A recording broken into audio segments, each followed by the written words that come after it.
Čau!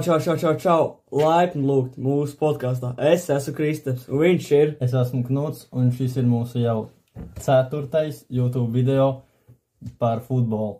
Un šodien mēs stāstīsim par FK Audas situāciju Virslīgas tabulā un arī FK Audas turpmākajām spēlēm. Šobrīd Audai ir mačs pret Jelgavu. Viņi šobrīd 1-0, un viņi ir apdzuši Valmieru tabulā. Tā kā viņi atrodas 3. vietā. Un šis ir ļoti labs sasniegums viņiem. Un, ja viņš jau turpinās, viņi nākošais sezona būs labāki nekā dažas labas komandas. Audai treneris ir no ārzemēm. Es viņu vārdu, diemžēl, nepateikšu, ļoti grūti izrunāt. Bet man šķiet, ka viņš diezgan labs treneris, es redzu, ja šitā var sasniegt rezultāts. Knut, kā tev šķiet par Audas treneri? Manuprāt, Audas treneris tiešām spēcīgs treneris, arī labs, viņam ir savi knifiņi, savas taktikas, savi uzmundrinošie vārdi spēlētājiem, bet viņš arī ir laikam arī Balkānu valsts, kaut Horvātija, Serbija, viņš arī ļoti karstasinīgs, viņam patīk izbilstīties, nevēlt arī viņš dabūja vienu no sarkanajām kartītēm pret RFS, bet, veiksmīgi viņu uzvarēja. Bet arī, principā Audai viss treneru štāps ir tiešām, pašā laikam bija ārzemnieki, un viņi arī tiešām karstasinīgi arī ir, katram savs viedoklis, katram savi ieteikumi spēlētājiem, un tad viņi visi sadarbojas un līdz ar to arī dod to rezultātu. Audā arī daudz leģionāri, daudz ārzemju spēlētāji, gan no Āfrikas valstīm, gan arī vietējie latvieši ir arī no Eiropas, protams, un viņiem ir augsts līmenis, ir asi, ātri malējie uzbrucēji, malējie aizsargi, kuri tiešām var arī labi parādīt kvalitīvu labu sniegumu. Audā ir ļoti labs vārdsargs, Krišjāns Zviedris. Viņš ticis izlasē. Diemžēl viņam vēl bijis viņa debutējušo spēle. Bet man šķiet, ja viņš tiks uz tā soli, uz laukuma, viņš parādīs labu sniegumu. Varbūt izlasē beidzot kāda spēle labi sanāks. Ar labi, es domāju, uzvar, nevis neizšķirts un zaudēs. Krišjāns Zviedris ir viens no Audas vērtīgākajiem un labākajiem spēlētājiem. Bez viņa Auda tik tālu netiktu. Kādas tev domas ir par Audas vārdsargu?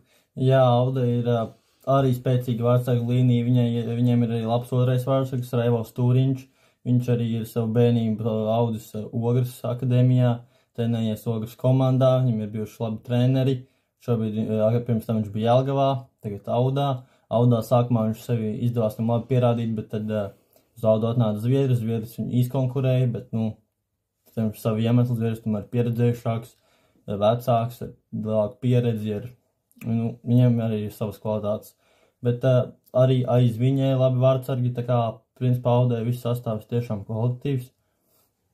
Un arī,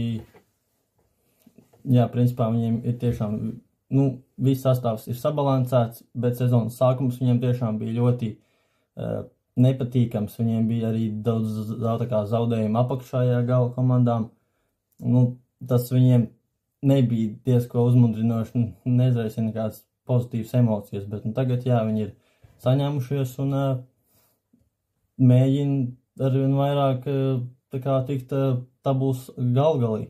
Līdz ar to arī nākamgad Eirokausos mēģinās sevi gan jau labi pierādīt. Man jau godīgi šķiet, ja Auda būtu uzvarējusi, es dabūs neizšķirts pret tām komandām sākumā. Auda pat būtu apdzinusi Rīga FC, vai vismaz būtu konkurējusi uz 2. vietu. Šobrīd viņi arī var konkurēt, bet gan, kad nenoķers viņus vairāk, punktu starpība pārāk liela. Tā kā Rīga FC, viņiem ir iespēja apdzītas par RFS, ja viņi ļoti pacēties un RFS zaudēs. Bet turam īkšķus par abām komandām, es neko nevaru teikt, savus favorītus vai neko, bet tā kā tev šķiet? Tu gribi, lai Auda apdzina Rīga FC vai Rīga FC apdzina RFS-u? Tas būtu ļoti intriģējoši no virslīgas, arī no tabulas skatu punktu, ja Auda tur, arī jau tā kā agrāk pirms tam būtu sezonas ievadā jau labāk spēlēs, līdz ar to viņi tiešām varētu konkurēt arī ar FC Rīgu par, piemēram, 2. vietu vai pat varbūt par virslīgas titulu, bet šobrīd, ja FC Rīga vai apdzīs RFS, tas ir tiešām sarežģīts jautājums, jo ja RFS tiešām spēlēs kvalitatīvi, jo viņam ir jau šo 4. spēli pret Frankfurti, kur ar viņu, protams, mēģinās parādīt savu labāko sniegumu, tad, līdz ar to, Rīga, es domāju, ka tomēr nepanāks RFS, jo RFS tomēr ir savu pieredzi viņi varētu novadīt čempionu titulu šo sezonu.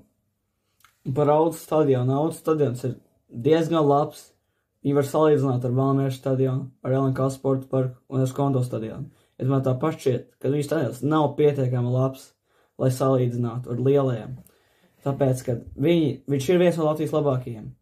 Bet vai viņš ir ārpus Latvijas labākajiem? Man šķiet, ka viņš nav viens no labākajiem ārpus Latvijā vai pat Baltijas valstīs. Kā tev šķiet? Jā, Auda arī tiešām bieži savas spēles tā kā Skondo stadionā aizvada, dažreiz arī Mežparkā uz mākslīgā laukuma, un tur arī viņi ir ļoti pieraduši spēlēt, tāpēc, viņam principā katrs laukums ir tā kā sava veida izaicinājums, sava veida gan ērtības, gan arī tomēr izraisa kaut kādu diskomfortu, bet, katrai komandai ir jāmāk adaptēties uz jebkāda gan seguma laukuma, gan tribīņu lieluma vai uz jebkāda cita tā kā nosacīta laukuma, bet viss kārtībā, es domāju, viņi būs adaptējušies arī nākamo sezonu šo, un viņiem viss izdosies. Jā, te ir vēl kaut kas, ko piebilst par Audu vai nav? Nē, manuprāt, lai viņi turpina kapāties, turpina labu pēcsezonu, pēc šīs sezonas aizvadīt, un lai viņiem viss izdodās turpmākajās spēlēs. Un paldies! Tā šodien arī būs viss. Visu labu!